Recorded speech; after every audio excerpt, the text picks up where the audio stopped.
الشيطان الرجيم بسم الله الرحمن الرحيم يا أيها الذين آمنوا قوا أنفسكم وأهليكم نارا صدق الله العظيم. اسٹیج پر رونق افروز معزز علماء کرام، حاضرین مجلس اور عزیز بچوں، آج کا یہ عظیم الشان اجلاس، اس کے منعقد کرنے والے اور اس کو یہاں تک پہنچانے والے تمام کے تمام لوگ مبارکبادی کے مستحق ہیں، اس لیے کہ کسی اچھی چیز پر بچوں کو یا چھوٹوں کو یا کام کرنے والوں کو انعام دینا، انعام دے کر ان کی حوصلہ افزائی کرنا اور اس کام کے تعلق سے ان میں پختگی پیدا کرنا، یہ سنت اللہ ہے۔ اللہ تبارک و تعالیٰ کے ہم سب غلام، اللہ نے ہمیں پیدا کیا۔ اگر اللہ یہ کہہ دیتا کہ تمہیں نماز پڑھنا ہے، آداب بندگی بجا لانا ہے، اپنے ماتھے کو اور اپنی جبین کو ہمارے سامنے جھکانا ہے، تمہیں بدلے میں کچھ نہیں ملے گا، اگر تمہاری عبادت کو ہم قبول کر لیں یہ ہمارا احسان ماننا، اگر ہم تمہیں ذرا برابر انعام نہ دیں، صرف تمہارے توفیق دے دیں اپنے سامنے پیشانی اور ماتھا ٹیکنے کی، یہ بھی ہمارا احسان ماننا، تو اللہ تعالیٰ ایسا کر سکتا تھا۔ لیکن اللہ تبارک و تعالیٰ نے جنت بنائی، طرح طرح کے انعامات، طرح طرح کی نعمتیں، اور پیغمبر کی زبانی ان نعمتوں کی تفصیلات، قرآن میں ان نعمتوں کا بار بار تذکرہ، ما لا عین رأت ولا اذن سمعت وما خطر علی قلب بشر، ایسی نعمتیں نہ کوئی آنکھ سن دیکھ سکے، نہ کوئی کان سن سکے، نہ کسی کے حاشیے خیال میں اس کا تصور بھی آ سکے، یہ جو بار بار بتایا جا رہا ہے اور یہ کہا جا رہا ہے سارعوا سابقوا، اس جنت کی طرف، عرضها السماوات والارض، اس جنت کی طرف تیزگامی کے ساتھ چلو، محنت کرو، کوشش کرو، اللہ نے تمہارے لیے انعام رکھا ہے جنت کی شکل میں۔ یہ اللہ تبارک و تعالیٰ نے انسانی فطرت کے اعتبار سے انسان کو ایسا ہی بنایا ہے، جس چیز میں انسان انعام دیکھتا ہے فطری طور پر اس کی طرف سبقت کرتا ہے، فطری طور پر اس کی طرف آگے بڑھتا ہے۔ یہ اسٹیج کو سجانے والے، اس پروگرام کو یہاں تک پہنچانے والے، چھوٹے چھوٹے بچوں کی کارکردگی پر انعامات سے ان کی حوصلہ افزائی کرنے والے، در حقیقت اس سنت اللہ پر چلنے والے ہیں، اس لیے یہ مبارکبادی کے مستحق ہیں۔ دوسری بات مجھے یاد کرنا ہے کہ ہم ان مکتبوں کو ان کی اصل جگہ دیں، سماج میں ان مکتبوں کا کیا کردار ہے، اور آج کے زمانے میں خصوصاً ان مکتبوں کی اہمیت پہلے سے کتنی زیادہ بڑھ گئی ہے، یہ پیرنٹس کو زیادہ توجہ دینے کی ضرورت ہے۔ ذمہ داران کو، ماں باپ کو سوچنے اور سمجھنے کی ضرورت ہے، اس لیے کہ اللہ کا قرآن کہتا ہے اے ایمان والو، اپنے آپ کو اور اپنے نسل کو جہنم کی آگ سے بچاؤ، وہ فکر پیدا کرو جو فکر تمہیں مجبور کرتے جہنم کی آگ سے بچانے پر۔ کیسی فکر؟ حضرت مولانا علی میاں ندوی رحمۃ اللہ علیہ ایک جگہ تقریر کرنے کے لیے گئے،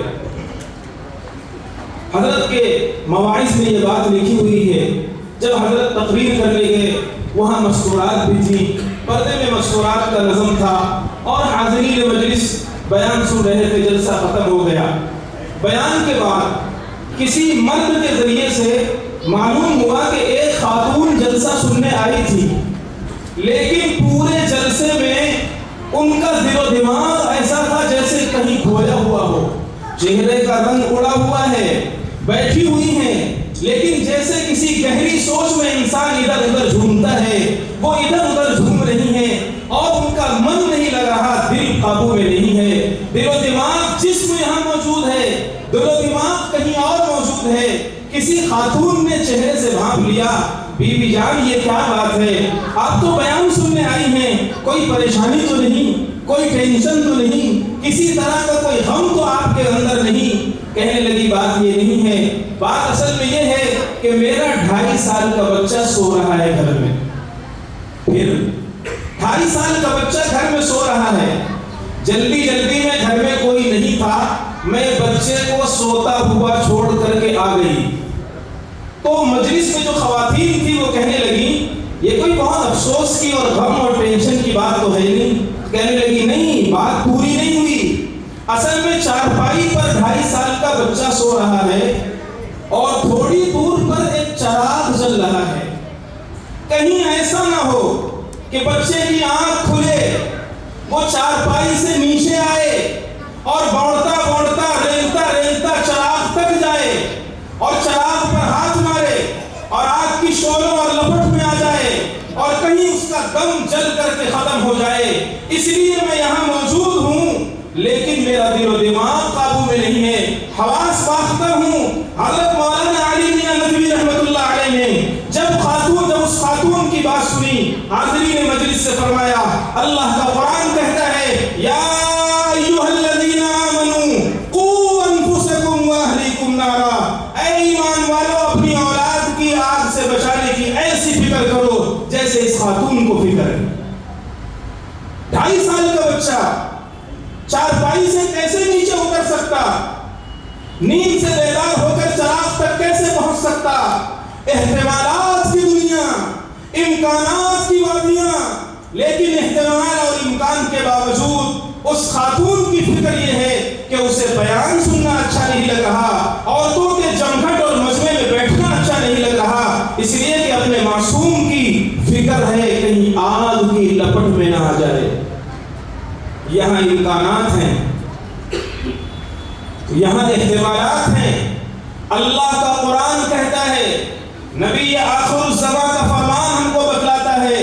اگر ہم نے اپنی نسل کی فکر نہیں کی, اللہ کا قرآن کہتا ہے وقودها الناس والحجارہ, اس آگ میں چلنا پڑے گا جس آگ کا ایندھن انسان ہوگا, جس آگ کا ایندھن پتھر ہوگا. اور یہ اس صادق کا کلام ہے, ومن اصدق من اللہ قیلا, اللہ سے سچا کلام کسی کا نہیں, اور اس ذات کے واسطے سے آیا ہے جو ہر اعتبار سے صادق ہے, جو اخلاق میں صادق, اطوار میں صادق, رفتار میں صادق, گفتار میں صادق, کردار میں صادق, جس کی بات صادق, جس کی ذات صادق, عرب کے لوگ جسے صادق کہتے ہوں, جس کی ایک بات کو کسی نے شیئر نہیں کیا, اس نبی آخر الزمان نے بتلایا کل قیامت کا میدان ہوگا, بیٹے کو سزا سنائی جائے گی, بیٹا اپنے گریبان اپنے باپ کا دامن پکڑے گا, اپنی ماں کا گریبان تھامے گا, والد محترم, اور اپنے اللہ سے کہے گا اے اللہ میں جہاں دیدہ نہیں تھا,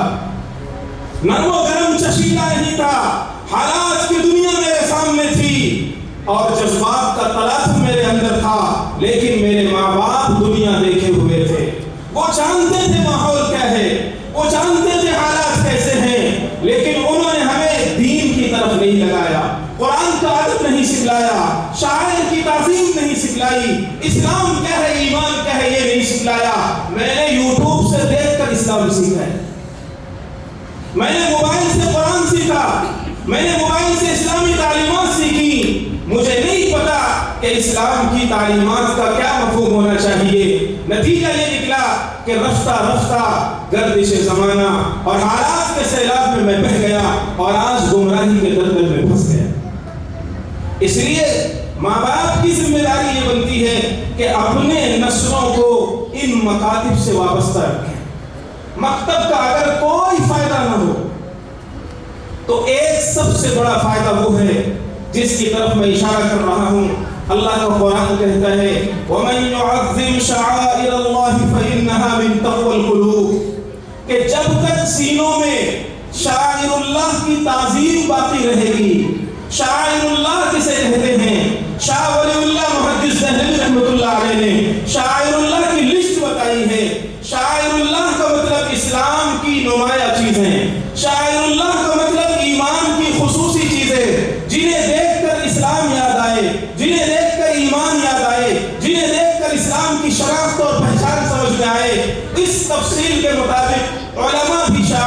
اللہ ہیں، قرآن بھی شعائر اللہ ہے، حدیث بھی شعائر اللہ ہے، مساجد بھی شعائر اللہ ہے، مکاتب بھی شعائر اللہ ہے، مسجد کے مینار بھی شعائر اللہ ہے، قربانی شعائر اللہ ہے، داڑھی شعائر اللہ ہے، ختنہ شعائر اللہ ہے۔ شاہ ولی اللہ محدث دہلوی رحمۃ اللہ علیہ نے ایک پوری تفسیر بتائی ہے۔ ان مکاتب کا سب سے بڑا فائدہ یہ ہے کہ مکتب میں آنے والا ان شاعر اللہ کی تعظیم اپنے سینے میں لے کر جاتا ہے، اس کا استاد اسے سکھاتا ہے یہ قرآن ہے، اس کی طرف پیر پھیلانا دنیا کا سب سے بڑا پاپ ہے، یہ قرآن ہے، اسے بے وجہ چھونا پاپ ہے، یہ قرآن ہے، اسے سینے سے لگا کر مکتب سے مسجد جانا، یہ قرآن ہے، کہیں گرنے نہ پائے، کہیں بے ادبی نہ ہونے پائے، یہ قرآن ہے، اس کے سامنے گالی نہیں دینا، یہ قرآن ہے، اس کے سامنے جھوٹ نہیں بولا، اس کے سامنے جھوٹ نہیں بولنا۔ یہ مکتب کے پڑھنے والے چھوٹے چھوٹے بچے اور بچیاں اپنے سینے میں شاعر اللہ کی تعظیم پیوست کرتے ہیں۔ نتیجہ کیا ہوتا ہے؟ جس کا انجام قرآن کی روشنی میں یہ ہے کہ جب تک شاعر اللہ کی تعظیم سینے میں رہے گی، انشاءاللہ اس سینے میں ارتداد دستک نہیں دے گا۔ شاعر اللہ کی تعظیم اگر ہے، ارتداد اور شکوک و شبہات، اسلام پر اعتراضات، اسلامی تعلیمات پر اعتراضات، یہ کیڑے پیدا نہیں ہوں گے اور اس کی دوا ملے گی مکتب سے۔ اس لیے انہیں حقیر سمجھ کر نہ گل کرو یارو، یہی چراغ جلے گے تو روشنی ہو۔ یہ مکاتب کی سب سے بڑی عظمت ہے اور ہمارے بزرگوں کے نزدیک ان کی اہمیت معلوم تھی، اسی لیے ان کا طور طریقہ کیا تھا۔ جونپور میں 400 سال پہلے ایک بزرگ گزرے ہیں سلسلہ نقشبندیہ کے، دیوان شاہ عبد الرشید ان کا نام ہے، آج بھی ان کا مزار بنا ہوا ہے۔ بڑے بزرگوں میں تھے، صاحب کشف و کرامات تھے، کئی لوگوں نے ان کے ہاتھ پر ایمان قبول کیا تھا، اللہ نے بہت نوازا تھا۔ جب ان کا آخری وقت آیا، انتقال کا وقت قریب آیا، انہوں نے اپنے لوگوں کو بٹھایا اور بلایا، اور بٹھانے کے بعد جو وصیت کی وہ ہم سب لوگوں کو جھنجھوڑ دینے والی ہے۔ وصیت کے الفاظ یہ تھے، ایسا بندہ وہ وصیت کر سکتا تھا میری نماز جنازہ وہ پڑھائے جس کی کبھی تہجد نہ چھوٹی ہو، جس نے کئی حج اور عمرے کیے ہو، لیکن ان کی وصیت یہ تھی کہ جب میں مر جاؤں تو میری قبر پر تبرک کے طور پر برکت کے لیے وہ پتھر رکھنا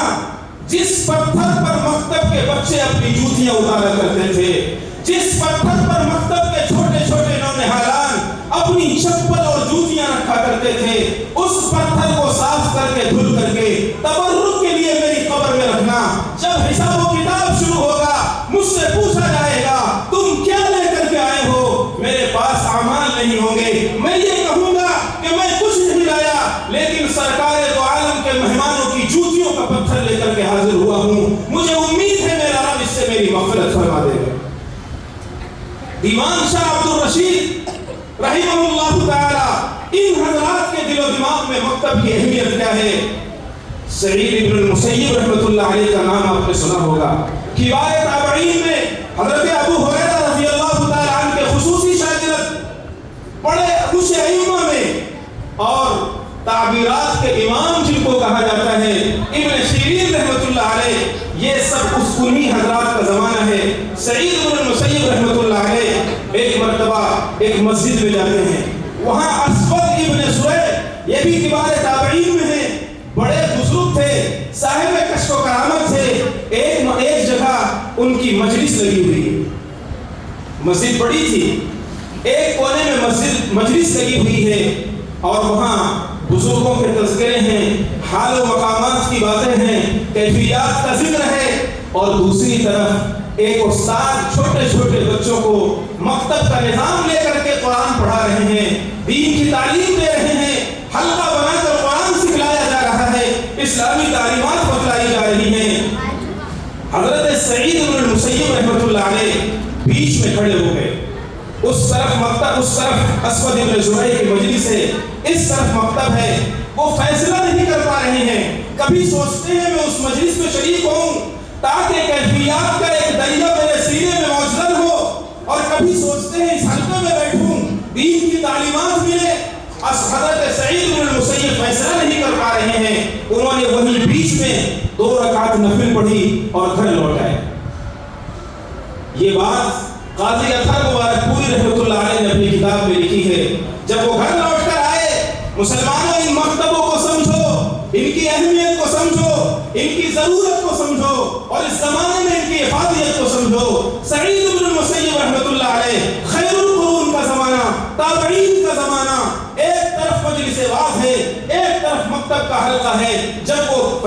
فیصلہ نہیں کر پائے اور چلے آئے گھر، رات میں خواب میں اللہ کے نبی صلی اللہ علیہ وسلم کی زیارت ہوئی یا کسی کی زیارت ہوئی، کہنے والا کہتا ہے اے ابن المسیب تم فیصلہ نہیں کر پائے، اگر تم اسود ابن زرع کی مجلس میں جاتے فائدہ وہاں بھی ہوتا، لیکن اگر تم مکتب کے حلقے میں بیٹھتے تم وہاں جبریل امین کو پاتے، یعنی اللہ کی خاص نصرت پاتے، اللہ کی خاص مدد پاتے، اللہ کی خاص اعانت پاتے، تمہیں مکتب کے حلقوں میں یہ نورانیت مل گئی، یہ برکت ملتی۔ اس لیے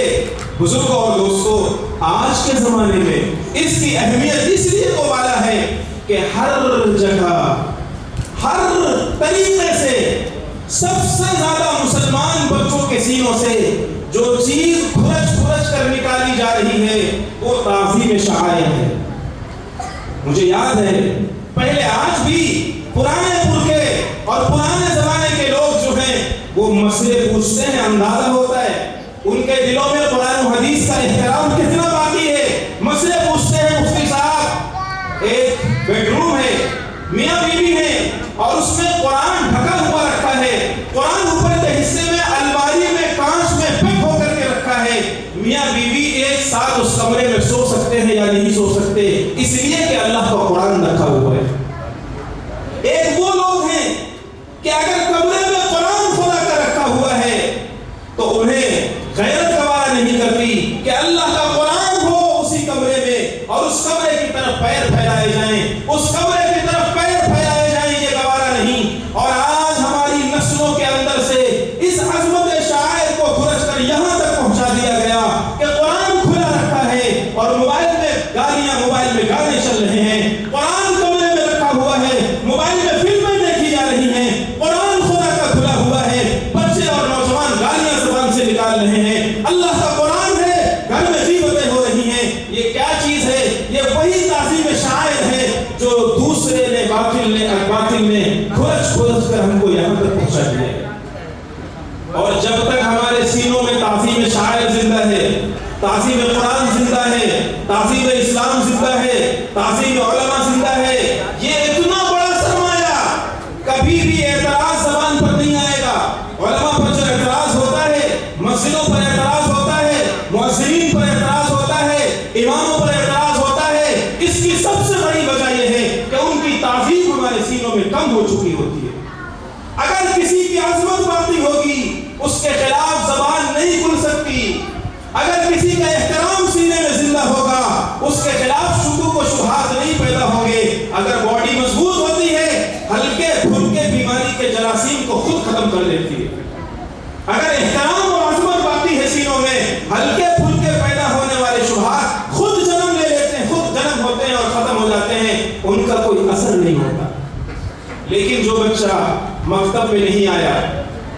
اور اس نے قرآن بھی نہیں پڑھا صحیح طریقے پر، وہ اسکول جاتا رہا، خارجی وقت میں کبھی تھوڑا بہت ماں باپ نے پڑھا دیا،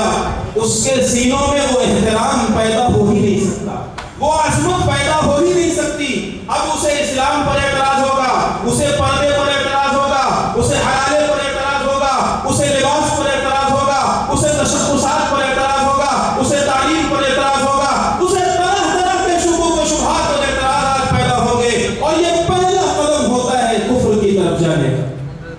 یہ پہلی سیڑھی ہوتی ہے۔ بدیع السما شیخ قوسی نے اپنی کتاب کے اندر لکھا ہے کہ پہلی سیڑھی کفر تک پہنچنے کے لیے شکوک و شبہات کا سینے میں جنم لینا ہے۔ اس لیے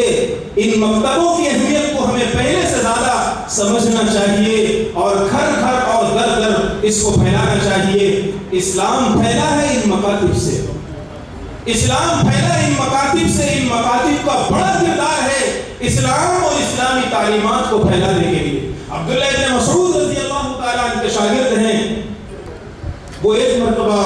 کوفہ سے سے مسجد نبوی تشریف لے گئے اپنے زمانے میں، اور وہاں جانے کے بعد جیسے ان کے زمانے میں حلقے مسجد نبوی میں لگتے تھے، اس مکتب کے تعلیم کے وہ کچھ کم ہو گئے ہوں گے یا تھوڑا سا کچھ کمی آ گئی ہوگی، تو وہ فرماتے ہیں عہدی بہذا المسجد، میرے زمانے میں اس مسجد نبوی میں مثل الروضہ، یہ ایک باغ کی طرح تھی، باغ کی طرح، جیسے باغ ہو اس میں گنجان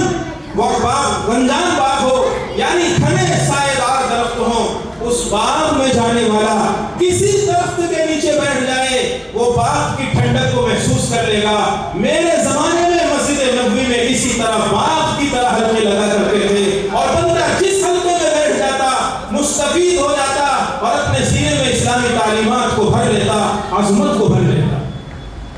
اور کیسے عظمت بٹھائی گئی؟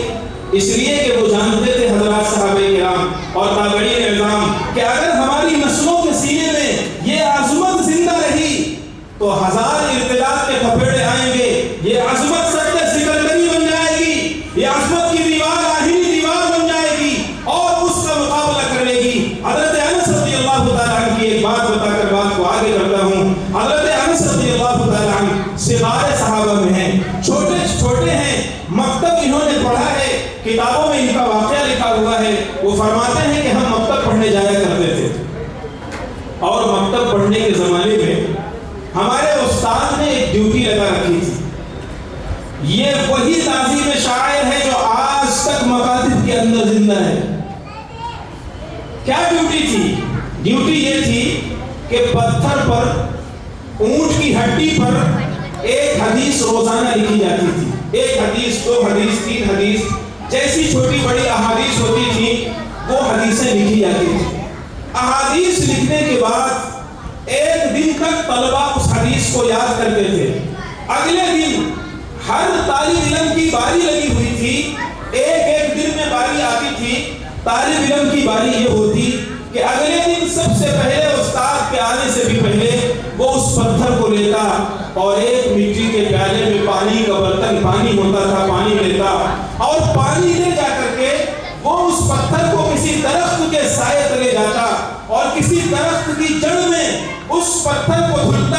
اور وہیں پر اس پانی کو اس کی جڑ میں جذب کرتا اور پھر اس پتھر کو سکھا کر کے استاد کے پاس لاتا تاکہ وہ نئی حدیثیں لکھ دے۔ کسی طالب علم کو یہ اجازت نہیں تھی کہ وہ حدیث لکھا ہوا پانی گٹر میں ڈال دے، نالی میں ڈال دے، پیروں تلے آنے کے لیے راستے میں ڈال دے۔ کسی طالب علم کو یہ گنجائش نہیں تھی، بلکہ ہر طالب علم پر یہ فرض تھا، ذمہ داری تھی کہ وہ اللہ کے نبی کی احادیث کا احترام کرے، اور احترام یہ کرے کہ پانی رسول اللہ کے کلام سے لگ جائے وہ پانی بھی بابرکت ہو جاتا ہے۔ اب اس پانی کا بھی احترام ہوگا، وہ پانی پیروں میں آنے نہ پائے، وہ پانی نالیوں میں بہنے نہ پائے، وہ پانی عام جگہوں پر گزرنے نہ پائے۔ اس لیے درخت کی جڑ میں اس پانی کو سکھا دیا جاتا تھا، زمین کا سینہ شق ہو کر کے پانی اس کے اندر جذب ہو جایا کرتا تھا۔ حضرت انس رضی اللہ تعالیٰ عنہ فرماتے ہیں جب تک ہم نے پڑھا ہر طالب علم اسی طرح پیغمبر کے کلام کا احترام کرتا رہا۔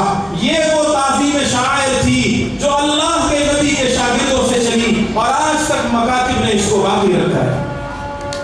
درجہ بدرجہ ماحول کے اعتبار سے کمی ہوتی ہے، لیکن یہ وہی احترام ہے جو ان بچوں کو سکھلایا جاتا ہے۔ اگر خدا نہ خواستہ کسی بچے سے قرآن گر جائے، کبھی پیر اس طرف ہو جائے، کبھی ہاتھ لگ جائے، اس کا پورا وجود کپ کپا جاتا ہے۔ یہ وہی وہ چیز ہے جو استاد کے ذریعے سے ان مکتب کے تھرو اس طالب علم کے سینے میں بٹھائی گئی۔ اسی لیے علامہ شبیر احمد عثمانی رحمۃ اللہ علیہ نے لکھا ہے، مفتی شفیع عثمانی رحمۃ اللہ علیہ نے لکھا ہے، یہ ایسے لوگ ہیں ہوا میں تیر مارنے والے نہیں، پتھر کی لکیر بولنے والے لوگ تھے۔ ایسے لوگ تھے جن کے بارے میں بحر العلوم کا لقب دیا گیا، علم کے سمندر تھے۔ انہوں نے یہ بات لکھی ہے کہ اگر کوئی طالب علم مکتب کی راہ سے گزر جائے گا سب کچھ ہو سکتا ہے، انشاءاللہ وہ مرتد نہیں ہو سکتا۔ یہ انہوں نے لکھا ہے کہ وہ طالب علم اگر مکتب کے راستے سے گزر گیا، مدرسوں کی راہ سے گزر گیا، انشاءاللہ ثم انشاءاللہ وہ بہت کچھ بہت سکتا ہے، لیکن اللہ تعالیٰ اس کے ایمان کی حفاظت فرمائے۔ اس لیے ان مکاتب کی ضرورت پہلے سے کہیں زیادہ آج کے زمانے میں اس لیے ہے کہ ہر جگہ ایمان کے ڈاکو، ایمان کے رہزن اپنا اپنا جال لے کر کے اور اسلحے کی طرح منہ کھول کر بیٹھے ہوئے ہیں۔ کہیں شکیل بن حنیف کا فتنہ ہے، کہیں غامدیت ہے، کہیں گوہر شاہی ہے، کہیں کچھ ہے، کہیں کچھ ہے، ہر طرح کے فتنے،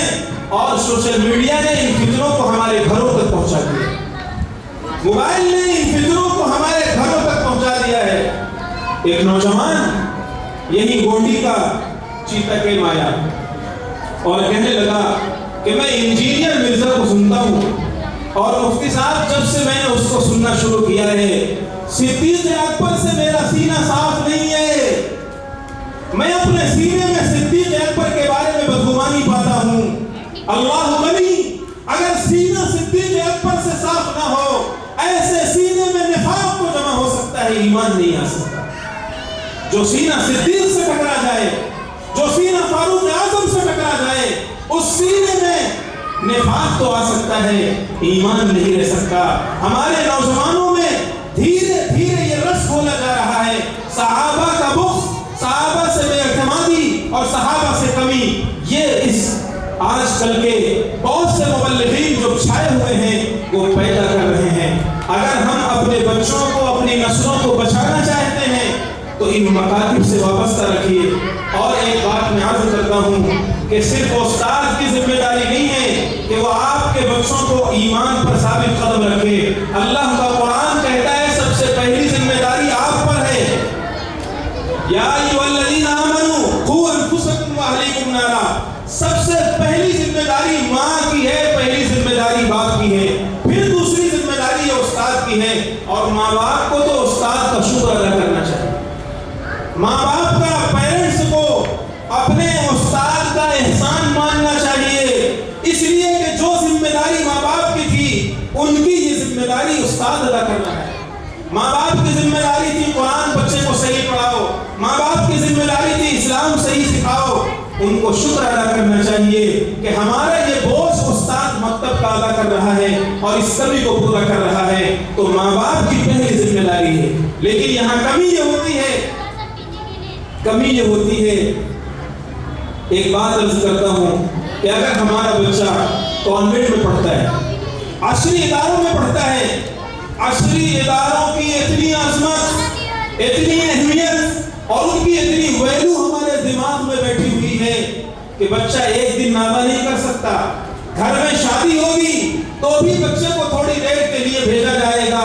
اور وہاں کے واچ مین سے بھی پیرنٹس کب کب آتے ہیں، اگر وہاں کا واچ مین بول دے گا کہ تم کو اپنے ٹائم پر آنا ہے، یہاں سے انٹری نہیں کرنا، وہاں سے آنا ہے، ایسا کرنا ہے، پیرنٹس کی ہمت نہیں ہے کہ کانوینٹ کے واچ مین سے آنکھ لڑائے، زبان درازی تو دور کی بات ہے، ہمارا بچہ اتنی اعلیٰ تعلیم حاصل کر رہا ہے، کہیں ہماری بدزبانی کی وجہ سے، غلط رویے کی وجہ سے، غلط لہجے اور بول کی وجہ سے ہمارا بچہ اس تعلیم سے محروم نہ ہو جائے۔ اور ایک طرف مکتب میں قرآن پڑھنے کے لیے اگر بچے کو بھیجا جاتا ہے، قرآن بچہ پڑھ رہا ہے نہیں پڑھ رہا، ایک ایک ہفتہ میں راضی ہو رہا ہے، استاد بار بار فون کر کے بتا بھی رہا ہے، لیکن ماں باپ کے ماتھے پہ بل نہیں پڑتی ہے، ماں باپ کے ماتھے پہ شکر نہیں پڑتی ہے۔ اور اگر خدا نہ خواستہ بشری تقاضے کی بنیاد پر استاد کو کبھی غصہ آ گیا اور استاد نے بچے کو مار دیا، نہیں مارنا چاہیے لیکن خیر غلطی سے مار دیا، ماں بھی چلی آئے گی، باپ بھی چلا آئے گا، چچا ماموں خالو رشتہ دار چڑھ بیٹھے چلے آئیں گے، کیوں ماں نے ایسا کہا، کیوں ماں اپنے بچے کو مارا۔ میں یہ نہیں کہتا مارنا چاہیے یا نہیں مارنا چاہیے، میں کمپیئر کر رہا ہوں عصری تعلیم کی کتنی عظمت ہمارے سینوں میں بیٹھی ہوئی ہے، اور عظمت قرآن کہاں گئی، عظمت شاعر کہاں گئی، اسلامی تشخصات کی عظمت کہاں گئی۔ جب ماں باپ کے سینوں میں قرآن کا احترام نہیں ہوگا، ماں باپ کے دلوں میں عظمت شاعر نہیں ہوگی، وہ اپنے بچوں کے سینوں میں کیسے منتقل کریں گے۔ بچے تعلیم سے زیادہ، کان سے زیادہ آنکھ سے کیچ کرتے ہیں، بچوں کی فطرت ہے، بچے دیکھ کر کے زیادہ حاصل کرتے ہیں، سن کر کے کم حاصل کرتے ہیں۔ پھر ایک زمانہ آتا ہے انسان سن کر زیادہ حاصل کرتا ہے، دیکھ کر کم حاصل کرتا ہے۔ مکتب میں بچے کو پڑھایا گیا بیٹا کھانا کھانے سے پہلے دعا پڑھا کرو بسم اللہ الرحمن الرحیم، یہ بچے نے سنا۔ اب بچہ گھر میں پہنچا دسترخوان پر بیٹھا، نہ باپ زور سے بسم اللہ پڑھ رہا ہے، نہ ماں زور سے بسم اللہ پڑھ رہی ہے، نہ اس کے بہن پڑھ رہی، نہ اس کا بھائی پڑھ رہا۔ سنتا ہے پڑھو، دیکھتا ہے مت پڑھو۔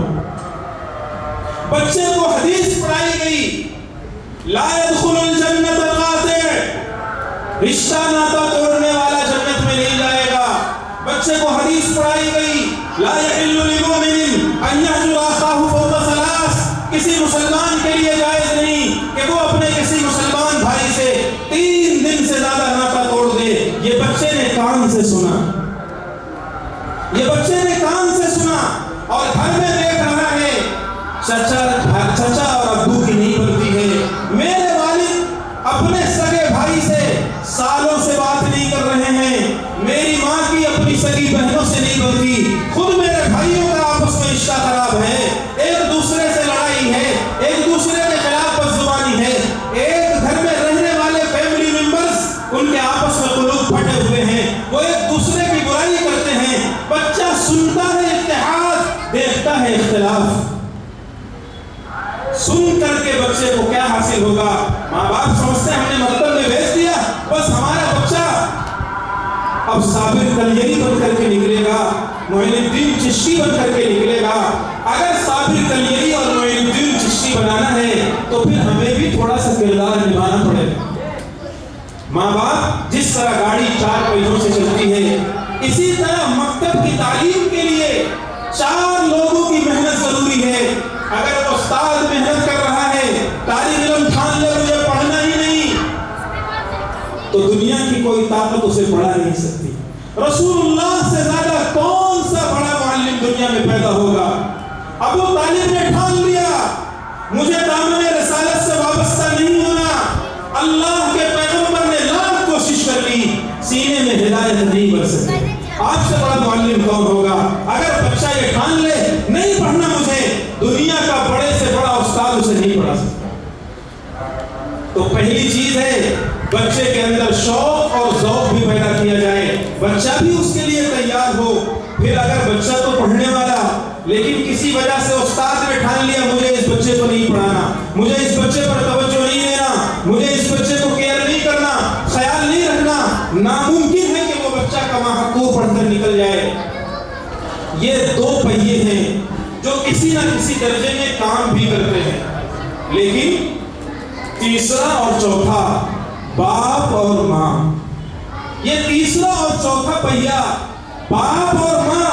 ان کی ذمہ داری ہے کہ مکتب میں بچے کو آنے کے بعد استاد نے کیا سکھایا، کیا پڑھایا، کیسے سمجھایا، بچہ ترقی کر رہا ہے نہیں کر رہا، پچھلے سال اماں پارا 3 سال تک اماں پارا، کیوں بچہ آگے نہیں پڑھا پتہ نہیں۔ اگر ماں باپ توجہ نہیں دیں گے تو پھر بچہ کما حق وہ نہیں پڑھ سکتا ہے۔ اس لیے صحیح طریقے پر بچے کو پڑھانے کے لیے جس طرح ماں باپ فکر کرتے ہیں کانوینٹ میں،